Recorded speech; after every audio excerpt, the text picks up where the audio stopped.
ప్రజలు బడుగు బలిగిన వర్గాల వారు క్షమించరు. దయచేసి కామారెడ్డి డిక్లరేషన్ ఎవరితో చెప్పించిండు? ఒక బీసీ ముఖ్యమంత్రితో చెప్పించారు. అంటే మీరు పోయి ఆయన అడకపోరు అని చెప్పినట్లనా? ఇలా ఆ రోజు మాట్లాడింది అమలు కాకపోతే, లేకపోతే మీరు ఈరోజు మోసం చేసినాం ఏం చేస్తారు?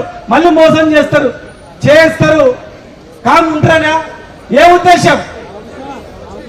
కామారెడ్డి డిక్లరేషన్ లో మీ అంతకు మీరే 42% చట్టబద్ధత కల్పించి 6 నెలల్లో రిజర్వేషన్ ఇస్తామన్నారు. 6 నెలలు కాలేదా? మాట్లాడింది మీరు మాట్లాడించిన మాటలు, సిద్ధరామయ్య గారు మాట్లాడిన మాటలు మీకు కావాలా చెప్పండి. లేదంటే మేమే వేలాది మందిని కర్ణాటక పోయి సిద్ధరామయ్య గారి దగ్గర కూర్చుంటాం. దారి వస్తావా చస్తావా ఏం సంగతి తెలుసుకుందాం అని కర్ణాటక పోతాం. ఆయన అడుగుతాం 42% ఇస్తా అని చెప్పి ఇలా మీరు మాట్లాడుతున్నది ఏమిటి? ఇలా అసెంబ్లీ తీర్మానం ఎందుకు చేసిండ్రు? చట్టాన్ని ఎందుకు తయారు చేసిండ్రు? ఈ చట్టాన్ని ప్రెసిడెంట్ ఆఫ్ ఇండియాకి ఎందుకు పంపించిండ్రు? మీరు పంపించి మళ్ళీ ఇలా క్యాబినెట్ లో తీర్మానం చేసి జీవో అంటారు. ఎవరు చెప్పిండ్రు మీకు జీవో? ఎవరు చెప్పిండ్రు? తెలంగాణ ప్రజలు చెప్పిందా? బీసీ ప్రజలు చెప్పిందా? జీవో ఎవరు ఏమన్నాడు? జీవో ఇచ్చి ఆర్డర్ చేస్తే మేం కేసీఆర్ గారి నాయకత్వంలో కూడా జీవో ఇచ్చిండు. జీవో అయింది 33% బీసీలకు ఎమ్మెల్యేలుగా ఎంపీలుగా ఇవ్వాలని తీర్మానం చేసిండు. జీవో తెచ్చిండు 34% ఇస్తామని. మరి ఎవరు పోయింది కోర్టుకు? ఇక రాజకీయంగా మాట్లాడినట్లయితే ఒక్కసారి ఆలోచన చేయండి. ఎంపీ రవిచంద్ర గారు దయచేసి రావాలి. ఎవరు పోయింది కోర్టుకు?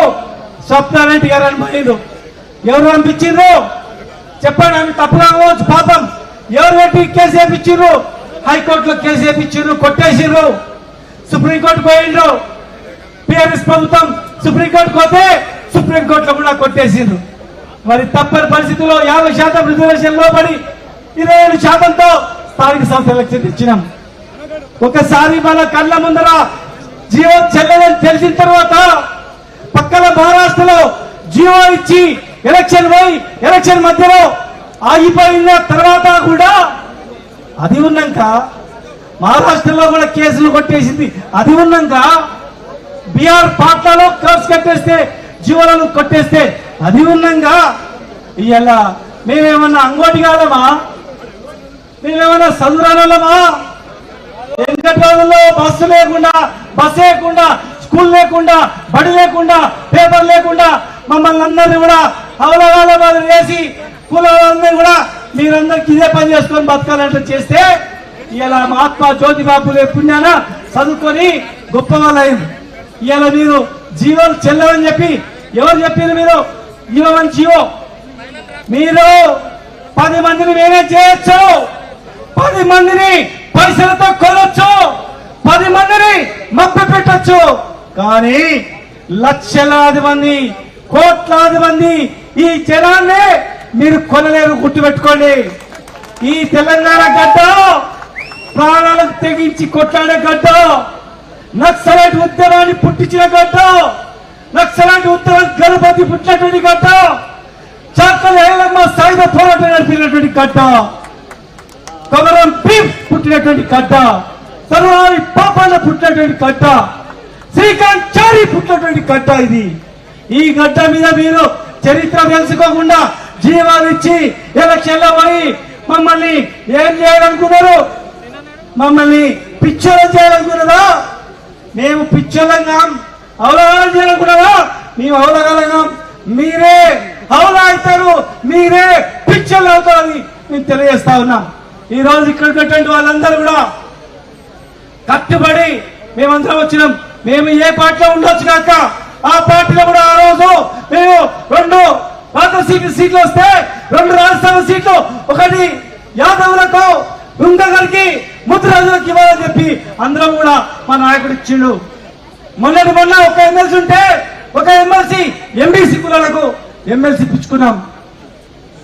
ఎన్నో ఒక రజకులకు ఎమ్మెల్సీ సీటు వరంగల్లో ఇప్పించుకున్నాం. Market యార్డులలో reservation ఇప్పించుకున్నాం. ఎన్నో వేసుకున్నాం. అన్నిటికన్నా 1000 కోట్ల విలువైన భూమి ఆత్మగౌరవ భవనాలని ఇప్పించుకున్నాం. హాస్టల్లో ఒక బీసీ గురుకులాన్ని ప్రతి మండలానికి ఏర్పాటు చేసుకున్నాం. చదువుకొని గొప్ప కావాలని మా నాయకుడు ఆ రోజు ఏమడుతుంది మీరు రాసుకురాపోండి మేము జీవో ఇస్తామని చెప్పింది. ఇది వాస్తవమా కాదా? ఇది వాస్తవం కాదా? ఈ రోజు భారతీయ జనతా పార్టీలో ఉండొచ్చు ఈటల రాజేంద్ర గారు, అడగమని చెప్పండి. కరెక్ట్ అని చెప్తాడా లేదా? ఏ పార్టీలో ఉన్నా ఈరోజు జోగు రమణ గారు అడగమని చెప్పండి, చెప్తాడు. ఈరోజు గందుల కమలాడు అని చెప్పండి, ఇమ్మీడియట్ గా నిధులు కేటాయించిందా లేదా? మేము ఎవరు చేసినాం, మీరు ఇంకా ఎక్కువ చేస్తామంటేనే కదా మీరు ఆశపడి మా వాళ్ళందరూ మీకు ఓట్లేసింది. ఇవాళ ఈ చరిత్రలో యాదవ్లు క్యాబినెట్ మంత్రిగా చరిత్ర లేదు. ఇవాళ గొల్ల కురువులకు లేదు ఇక్కడ, మున్నూరు కాపులకు లేదు ఇక్కడ, ముద్రాజులకు బీసీఏ గురువులు చేస్తామని అది లేదు, మంత్రి పదవులు లేవు.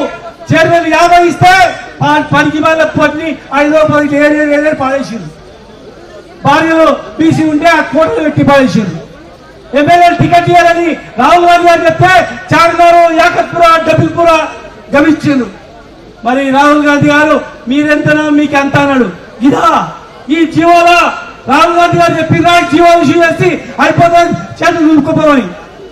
బీసీ బిడ్డలారా, బీసీ ఉద్యమానికి మరి సపోర్ట్ చేసేటువంటి అందరూ అగ్రవర్గాల్లో ఉన్నటువంటి నిరుపేదలారా ఒక్కసారి మీరు ఆలోచన చేయండి. ఇంత ఈజీగా ఒక జీవోతో రిజర్వేషన్ ఇచ్చుకునేటట్లుంటే ఇన్ని రాష్ట్రాలు ఇన్ని కొట్లాటలు ఎందుకు అవుతాయా? ఇన్ని రోజులు ఎందుకు అవుతుంది?